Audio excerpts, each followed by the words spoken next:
En préambule, je souhaiterais exprimer toute la solidarité de l'ensemble des membres du groupe CRCE envers les populations d'outre-mer en lutte actuellement contre la vie chère et contre la fracture républicaine dont ils et elles sont victimes depuis trop longtemps maintenant. Madame la ministre, une date symbolique, celle du 25 novembre, est en approche, journée internationale pour l'élimination des violences à l'égard des femmes.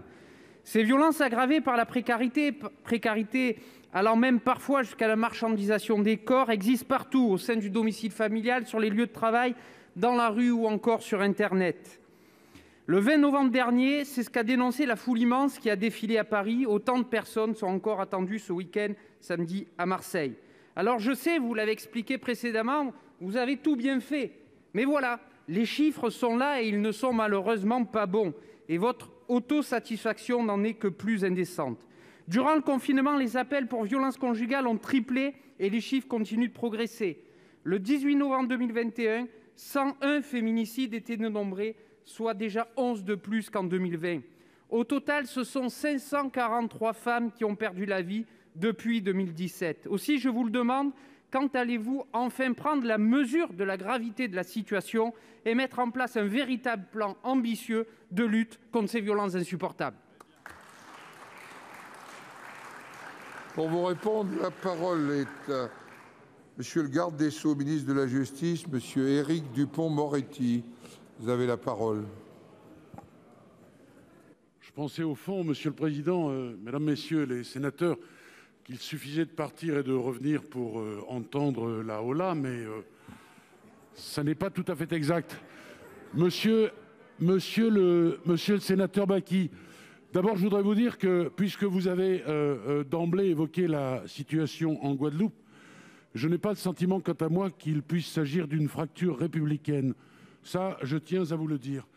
Pour le reste, nous avons pris, je crois, la mesure de ce que sont les violences faites aux femmes et l'impérieuse nécessité de lutter contre ces violences. Et je vais vous rappeler un certain nombre de choses, ne vous en déplaise.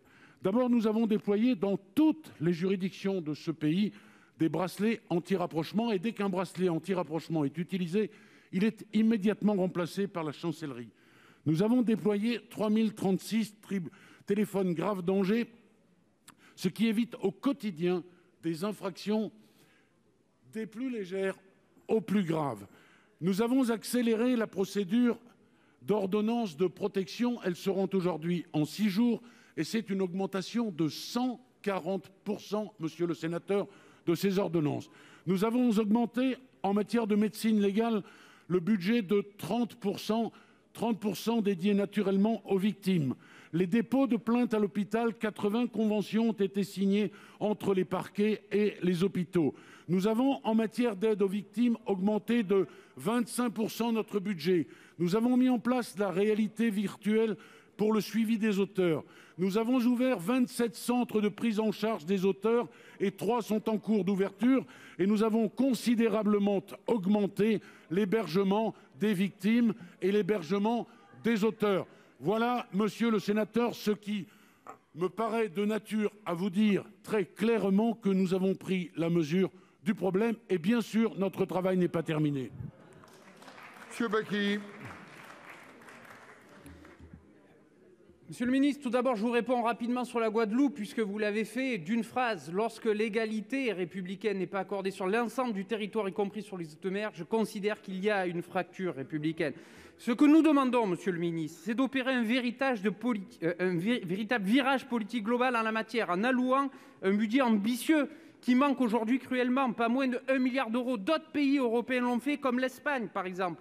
Un tel budget permettrait l'adoption et l'application d'une loi cadre que nous soutenons depuis des années, d'unités de police spécialisées et surtout formées, un réel accompagnement des victimes, le renforcement de la prévention et la prise en charge des auteurs de telles violences dès le plus jeune âge. La France doit être au rendez-vous, sans quoi nous considérerions que dans ce pays, la condition de millions de femmes vaut malheureusement bien moins qu'1 milliard d'euros.